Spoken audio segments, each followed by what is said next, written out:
Namaste friends, welcome to Geo Power Play.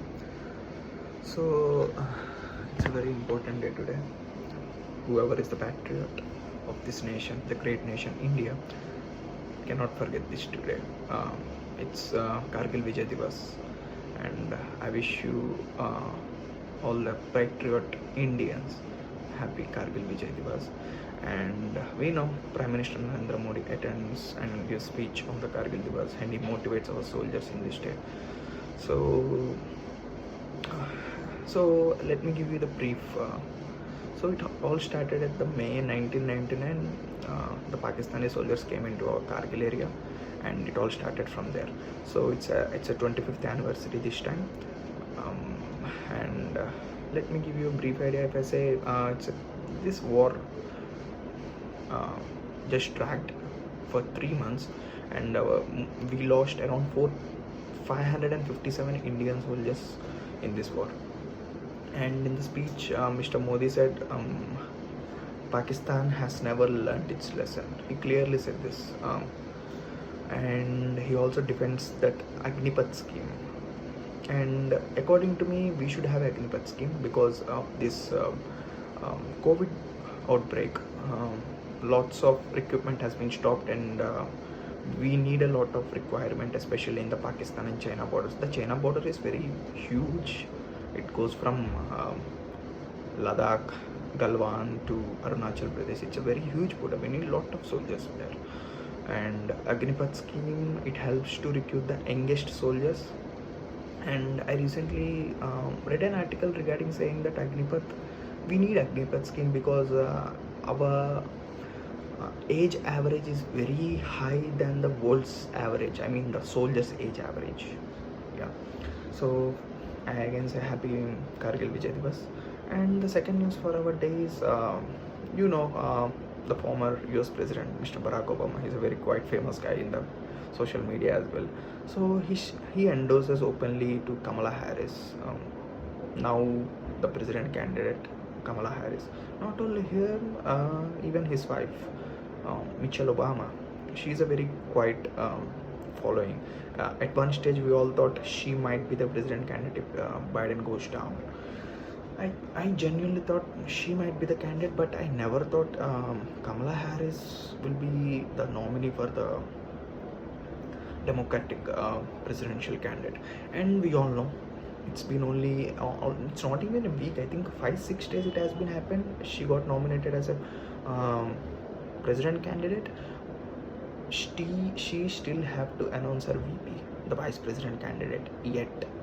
And normally it takes a lot of time, but she doesn't have a lot of time, and the elections are upcoming in the November. She needs to work faster. It's a very hard line to get matched, and Trump is not an easy guy. He won't give that easily. And if I am right, even the last time when Trump was running for a presidential race, when he was first running for the presidential race in 2015, if I'm right, a lot of sexist comments have been started in the social media, and I do feel this is going to happen again, and it is happening actually. And even Kamala Harris started campaigning in TikTok. I heard that. I'm not sure. Kamala Harris even started campaigning in her TikTok as well. And even according to some, I think New York Times polls, it shows there is a actually she covered a lot of gap against the Trump, and I will share that screenshot of that New York polls. And in that poll it was showing that Trump, if the elections will be happening today, Trump will be getting 48% of the votes, and Harris might be getting around 47% of vote. Even though she was so late in running for the presidential bid, she covered a lot according to this poll. And don't be surprised, even the last time, according to 2015 polls, even Trump was losing there, but you know what happened then. He came as a president, right? Make America great again, right? Yeah. And we know Olympics is going to get started, and there is a lot of illegal migration is going to happen in entire Europe, especially in the France as well. And so recently something happened. It's French high-speed trains got sabotaged ahead of Olympics, and I'm not well surprised, to be frank. It's not new in the France.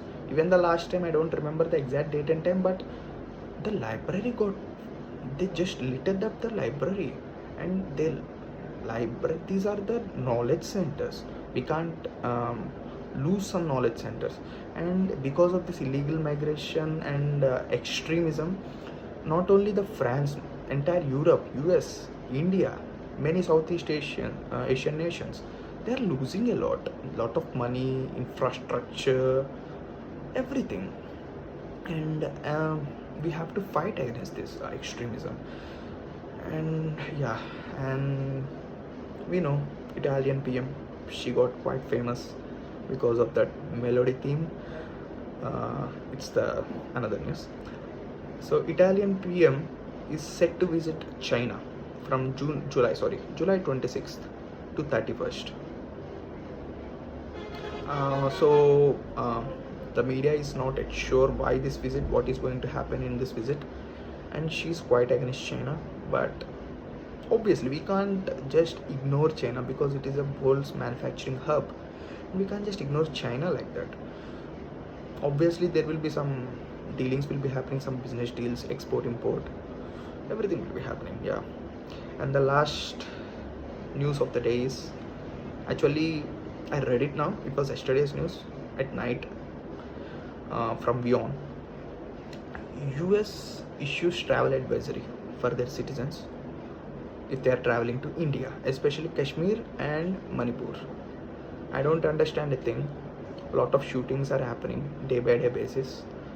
They can't just stop that gun violence in their own country, and they have that audacity to give these kind of statements against India, to give these kind of travel advisories against India.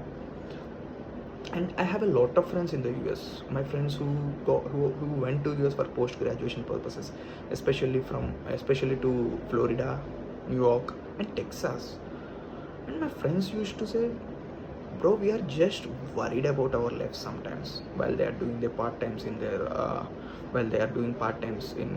gas stations especially. And I don't know why these guys have so much audacity if they can't even control their